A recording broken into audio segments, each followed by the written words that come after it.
Digestion can be defined as the breakdown and absorption of food molecules to fuel processes such as respiration and protein synthesis and other vital bodily functions. When talking about how we digest food, we need to cover a couple of different areas. The first being the structure and the function of the digestive system, which also includes the use of mechanical and chemical digestion throughout. The use of enzymes to increase the rate of absorption, and the balanced diet. So the gastrointestinal tract is composed of an alimentary canal, which is the canal that food passes through. It has two openings, mouth and anus, and the food moves through it, being absorbed and digested at various stages. So there are two different types of digestion, mechanical and chemical. Mechanical is basically used the physical structures within the body to churn or chew the food. Meaning that the food can physically be broken down. Chemical digestion involves the use of enzymes to chemically break down the food. So in the mouth, which also includes the teeth and the tongue, mastication occurs, which is also known as chewing, to mechanically break down the food.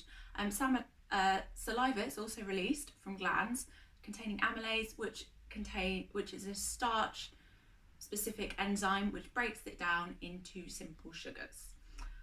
So the bolus of food is then rolled over the pharynx, down the epiglottis and into the esophagus, which contracts rhythmically to push it into the stomach. Before we talk about stomach, we do need to talk about the liver and the gallbladder, which both are responsible for the production and storage of bile, which is used to digest fats. Bile is released into the system through bile ducts.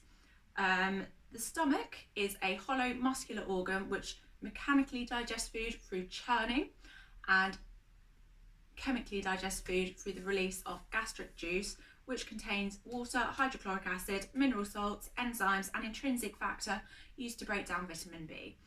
The pancreas is a organ which releases enzymes into the small intestine. It's important as it increases the amount of food that can be digested. The pancreas also is responsible for the release of insulin into the blood, meaning that it can control blood sugar levels, and in diabetes this tends to be the organ with the problem. So the small intestine and the large intestine both have different areas. Small intestine has the jejunum and the ileum, and these are all composed of long muscular tubes with villi, which are finger-like projections, which increase the surface area of the intestine, meaning that greater absorption can take place. The large intestine is composed of four different areas: the ascending colon and the transverse colon, which are responsible for nutrient and water absorption. The descending colon, which stores the fecal matter before it moves to the sigmoid colon. The sigmoid colon basically contracts to increase the pressure and force the fecal matter out through the anal canal. So enzymes are specialised protein molecules which catalyse or speed up reactions. They are specialised and are often referred to as lock and keys, meaning they only work on specific substrates which fit their active site.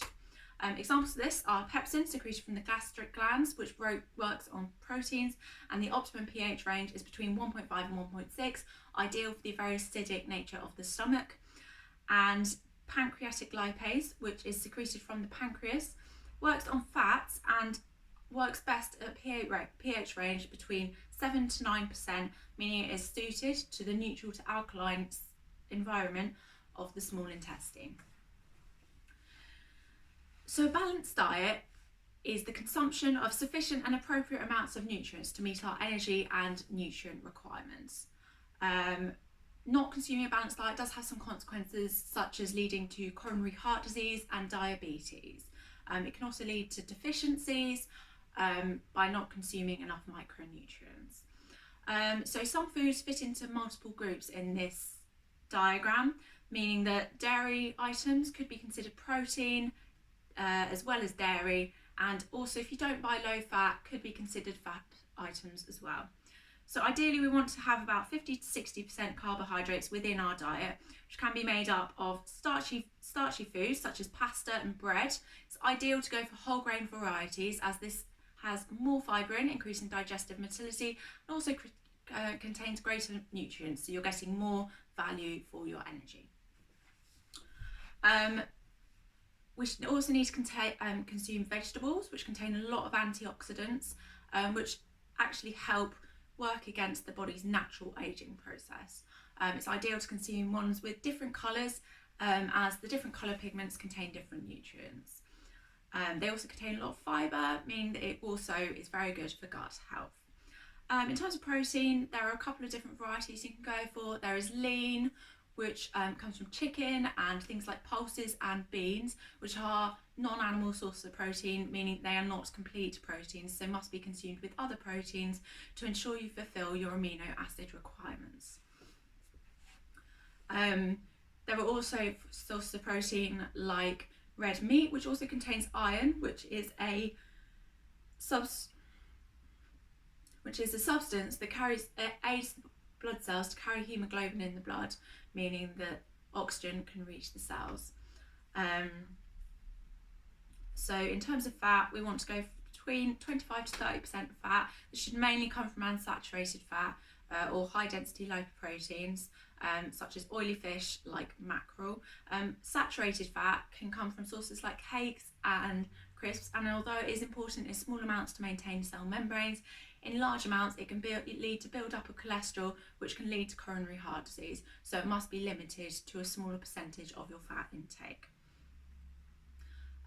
Again, with sugar, we need to try and limit that within our diets, as having fluctuating blood sugar levels can lead to insulin resistance, which again leads to diabetes. So to limit this, we should try to aim for not too many servings of sugar a day, cut sugar out of our hot drinks.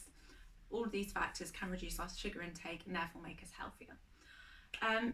Lastly, water is very important for us to be consuming in our diets. It makes up the majority of our blood volume.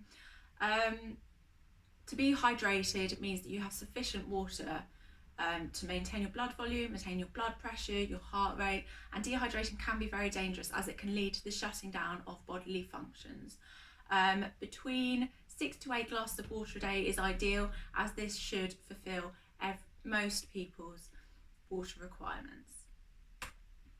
So when we talk about digestion, there are a range of areas that all need to be considered and included for us to properly understand what our body does to provide energy for us. Without one of these areas, or with an imbalance in one of the areas, such as a balanced diet, this can lead to poor health. So the maintenance of good health in all of these areas is really important for our survival.